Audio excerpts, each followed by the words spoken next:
A Step into the Past Volume 21 Chapter 2. Book 21 Chap 2 Risky Moves. When Xiang Xiaolong woke up, he realized he's lying on a wooden bed in a village hut. Medication was applied to the wounds on his body and he's changed into clean clothes. Such a feeling of comfort is really indescribable. The village lady who was waiting by his bed saw him wake up and ran out in shock to call the others. In a short while, the village leader Jing Nian and a few village elders came.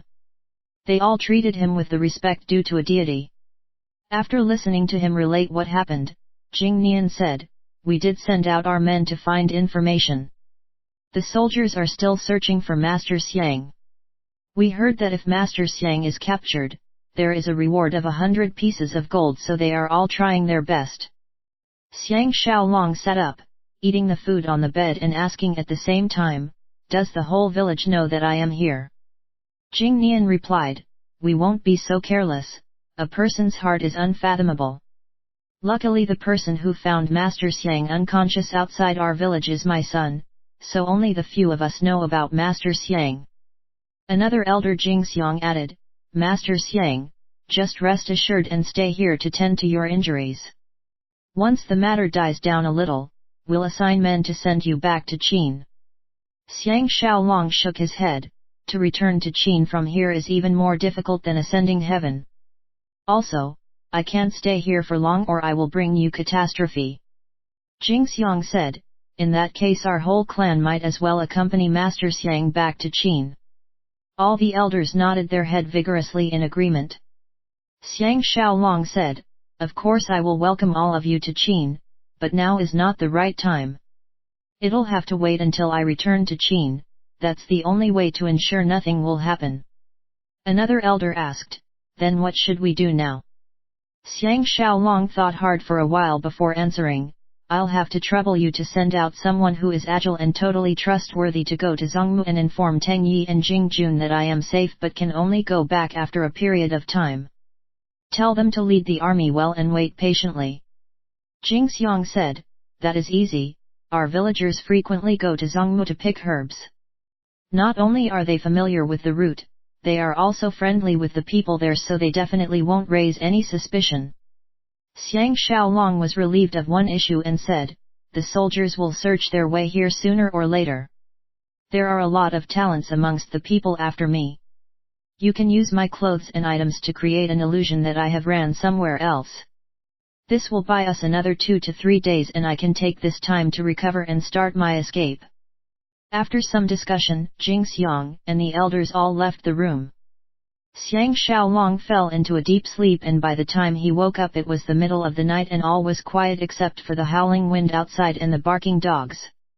He can't help but feel his emotions go on a roller coaster ride. The first time he came to this place, it was the middle of winter and with him at that time was the royal Zhao princess, Zhao Qian. They spent a loving night in each other's arms but how can they predict that their destiny will end with Zhao Qian's horrible death? He can't help but feel a deep hatred for Lu Bue welling up inside him. He screamed in his heart, "No matter what, Xiang Xiaolong must return to Xianyang alive and witness Xiao Pan's ascension to the throne and Lu Bue's horrible end." When day broke, Jing Nian came with news that will make him glad. Turns out that although his 2,000-strong army was totally exterminated, but their sacrifice was worth it, for it allowed the main bulk of the Qin army to return to Zhongmu safely. Right now Li Mu's army is surrounding and attacking Zhongmu, but there are news that he has suffered quite a lot of casualties as well. Xiang Xiaolong was relieved. They had predicted that the Zhaos will launch a counterattack at Zhongmu, so they've already stocked up on grains and fortified the city walls. Besides, with Huangqi army to support them, even if the enemy is Li Mu, he'll not find it easy to reclaim Zhongmu. With Li Mu's intelligence, the only way for him ultimately is to retreat back to Chongqing. Jing Nian added, "I sent someone to Zhongmu yesterday, so there won't be any problem with this issue." "Hi." Xiang Xiaolong knows that something is on his mind and said with a smile, "You're elderly, please speak your mind." Jing Nian said, "Master Xiang is right. Another troop of soldiers went to the Shang family village 50 miles from here yesterday, and they were searching and snatching things, even injuring a few of their people. The Shang family village saw that there were a lot of soldiers, so they dare not make any comments, although they were furious. Xiang Xiaolong secretly sighed and asked, "How long will it take to travel from there to here?" Jing Nian said, "At least 2 days. Master Xiang can wait until tomorrow morning before you leave." He paused and added, "It seems that the Han Wangan have sent out a team of people from Nansheng of Duchan who are expert in tracking in the wilderness to search for Master Xiang. Some of our people came back from Nansheng and said that the 2 states of Zhao and Han already have secret meetings to discuss how to capture you." He took out a map from his sleeve and passed it to Xiang Xiaolong, saying, "I drew this map personally over the last 2 days. It may be a little rough, but I dare say that it's generally correct." Xiang Xiaolong was overjoyed. He got dressed and came down the bed, feeling more than half of his energy coming back. If he have another day's rest, he'll have higher confidence that he will be able to escape. The two of them sat down at the corner of a table and opened up the map to study it. Jing Nian pointed at a cross in the middle of the map and said, "This is our Jing family village. On the upper right corner at the northeast, about 100 miles away, is the capital of Han, Nansheng. Another 200 miles northeast from there, that's the capital of the state of Wei, Daliang." Xiang Xiaolong said, "I'll burn this map immediately after I'm done seeing it. Otherwise, if someone else gets a hand on this map, they'll know that you have been protecting me." Jing Nian's expression changed slightly, for this is a point that he had never considered. After Xiang Xiaolong let Jing Nian explain in detail the river and mountain terrain drawn on the map, he kept the map and said, "It's best that even Grandpa Nian doesn't know my escape route, then you won't be able to accidentally reveal anything and incur other people's suspicions." Jing Nian nodded his head gladly. Xiang Xiaolong made the best use of time to rest, and when he woke up, he memorized the map. After much thought and deliberation, he finally decided to take the risky route and go towards the Wei border before returning to the state of Zhao, where he is most familiar with. After that he will travel west towards Tunliu and meet up with Huan Qi, and he'll be able to accomplish his grand plan of 1,000 miles escape. Once he's sure that he has remembered all the details on the map, he burned it. After dinner, Xiang Xiaolong decided to travel while it's dark. Jing Nian has already prepared rations, water, clothes, and also collected a small amount of money for him as well. Most interestingly, Jing Xiong gave him a rabbit in a bamboo cage and explained, "This is a simple way to deal with the hounds. As hunting dogs are very sensitive to a rabbit's scent, their scent can cover the scent emitted from a human body.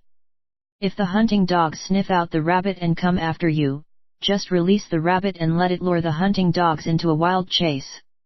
Jing Nian added, "We've discussed, after Master Xiang leaves, we'll abandon the village and move to the middle of the mountains to avoid trouble." Regarding Xiao Jun's move to the state of Qin, some news have more or less leaked out. Since the officials have gone to the Shang family village, maybe they'll find out about this, so even if Master Xiang has never been here, they may still vent their anger on us. Xiang Xiaolong felt apologetic and asked, "When do you plan to leave?" Jing Nian replied, "We will delay no further. Once Master Xiang leaves, we'll pack up immediately and move." After bidding one another farewells, Xiang Xiaolong carried the possible scapegoat, the rabbit, and once again started on his escape journey. Xiang Xiaolong rode on the healthy horse that Jing Nian gave him and traveled a distance towards Daliang in the northeast. As he did not want the horse to be overexhausted, he stopped to let the horse rest. He can still make out the lights and lanterns in the Jing family village a distant away. This horse is very intuitive, as it just breathed quietly on the plains, not making any whinnying sounds at all. He plans to spend 3 days with this horse. Once they pass the flat plains, he will go into the mountainous area on foot. That would be much safer. Honestly, he does not believe that anyone will be able to follow him in a mountainous area.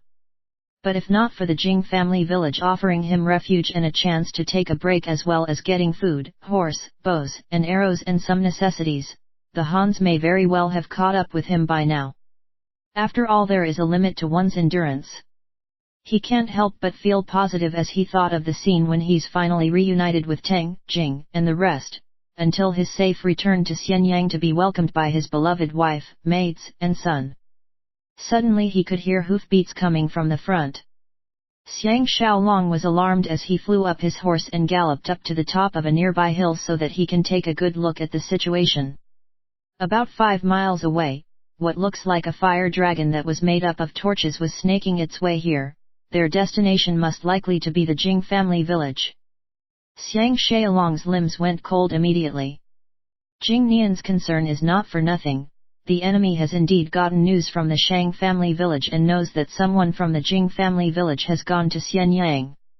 In this era there's not a lot of people with the family name Jing, and it'll be easy to guess their way to Jingjun and Jingshan.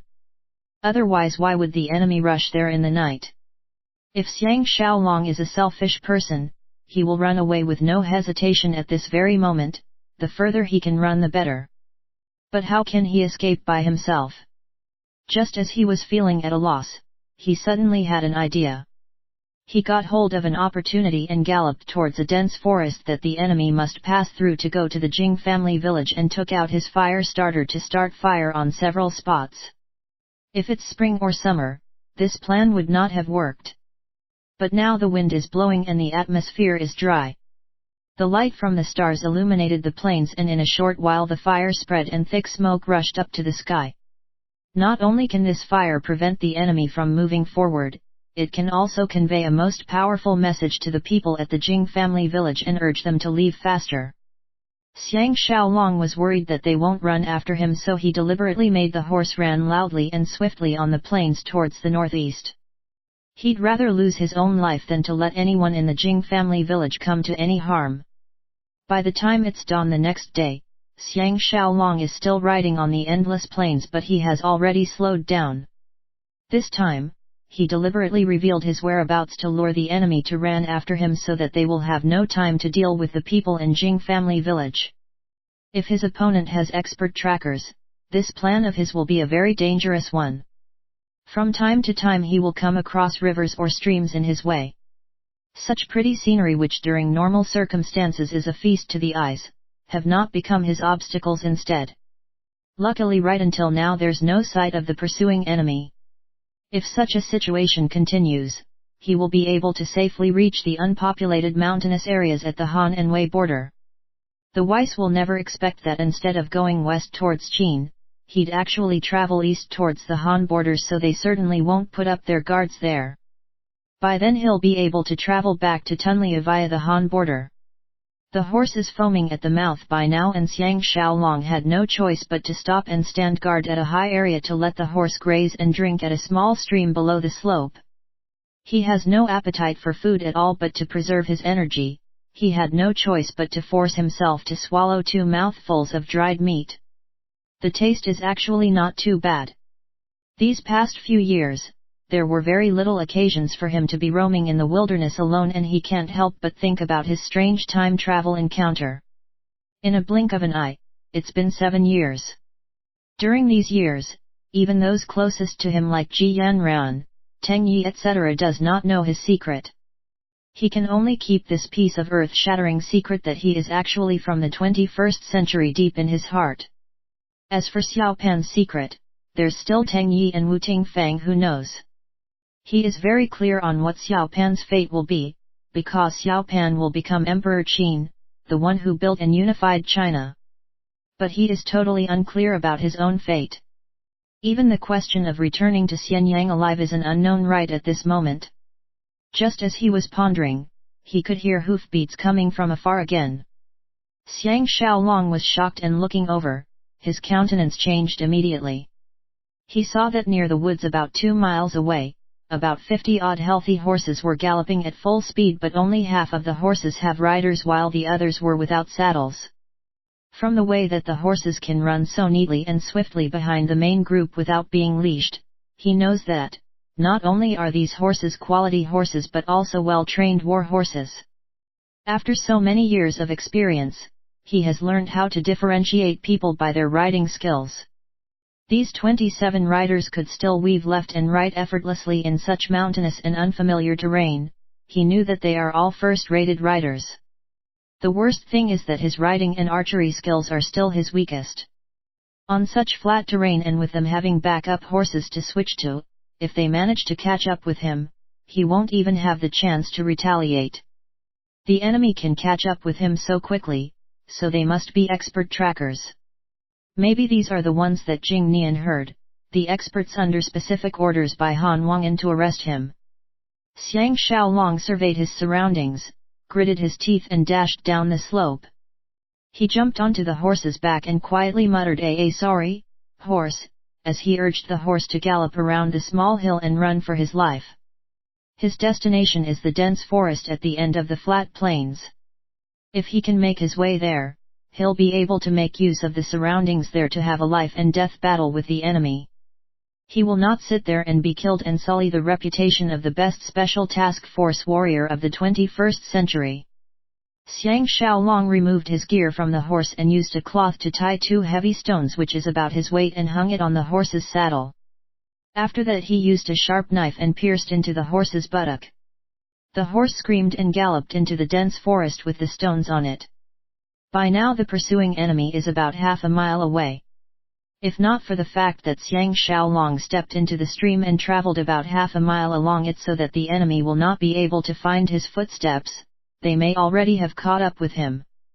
But since the enemy can still follow him, it means that they obviously have very outstanding trackers among them. He dare not hesitate and hurriedly carried his luggage and ran deep into the forest. After walking for a while, he could hear hoofbeats passing him from behind and quickly fading away. Xiang Xiaolong heaved a sigh of relief as he sped up and ran towards a tall hill in the forest. Even if he came upon vines or roots blocking his way, he dare not use his sword to cut them away for fear of leaving traces behind.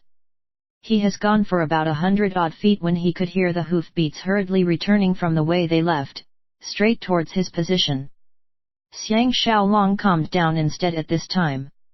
As a member of the Special Task Force, it is a requirement and an iron rule that one must keep calm in the face of impending danger.